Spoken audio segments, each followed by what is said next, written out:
Hey guys, in this care plan, we will explore benign prostatic hyperplasia, or BPH.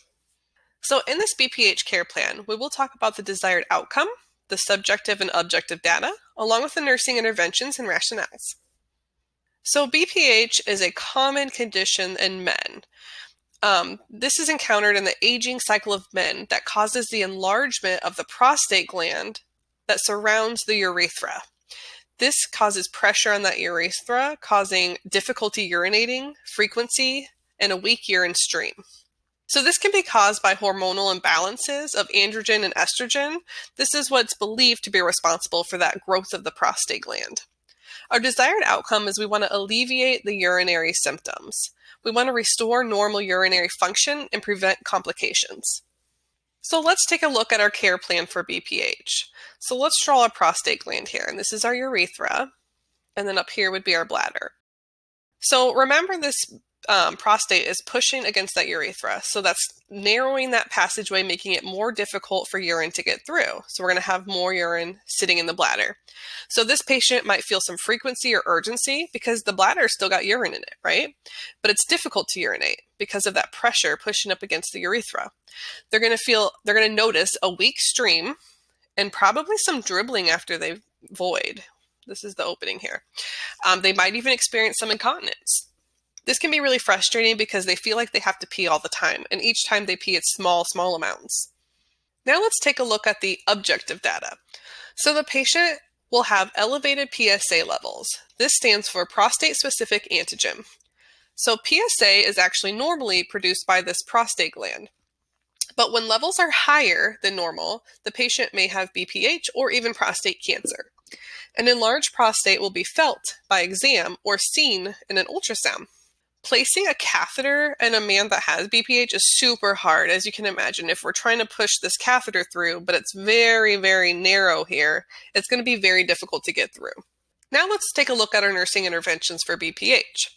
So you're going to want to assess and palpate the area where their bladder would be, and just feel if there's any bladder distension. And if it does feel full, you might want to use a bladder scanner to see how much urine is still in the bladder. A catheter might be needed to drain the bladder as ordered by the doctor, but as I said before, it could be difficult to put it in. So you're going to want to monitor the patient's vital signs. Observe for signs of hypertension and infection. So remember, everything's connected. So we've got our kidneys, we've got our ureters, we've got our bladder, and then we've got our urethra. Here's our prostate gland in our man, and it's putting pressure on that urethra. So fluid is getting kind of backed up, right? It's having a really hard time getting through here. So instead, it's kind of getting backed up, which is going to affect our kidneys, which in turn will affect our heart and can increase our blood pressure and heart rate, putting a lot of stress on all those organs. So you'll want to monitor the patient's intake and output amounts. Keep an eye on the frequency of urination and the amount of urine each time. Look at the characteristics of the urine, such as the color. So you're going to want to encourage increased fluid if indicated, because this is going to help promote the flushing and circulation of fluid through those kidneys, the bladder, and the ureters. So we recommend usually about 3,000 mils of fluid a day. But if fluid retention is an issue, you might have to limit fluids initially. So you will monitor the patient's labs and diagnostic test to determine if there is enlargement of the prostate gland. Remember, this will show as an elevated PSA level.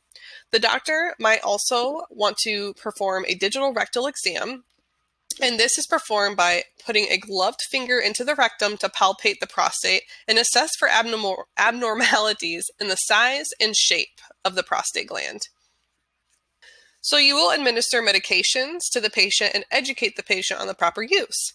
So alpha-adrenergic antagonists, such as tamsulosin, are used to help relax the smooth muscle of the prostate gland that will allow optimal urine flow. Antispasmodics, such as oxybutynin, are also used to relieve muscle spasms that restrict that urethra. Antibiotics or antibacterials might also be needed to treat any kind of infection that might have brewed because of that backflow of urine. So you're going to want to provide nutrition and lifestyle education to this patient and all your patients, because excess weight can affect the hormone balance in the body and increase the risk of BPH. Thanks for watching another nursing.com lesson.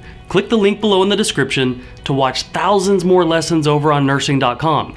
Also, be sure to hit the subscribe and the little bell to make sure you're reminded when new lessons come out. And if you want to just keep watching more lessons, go ahead and click this video over here to continue learning. Like we always say here at nursing.com, happy nursing.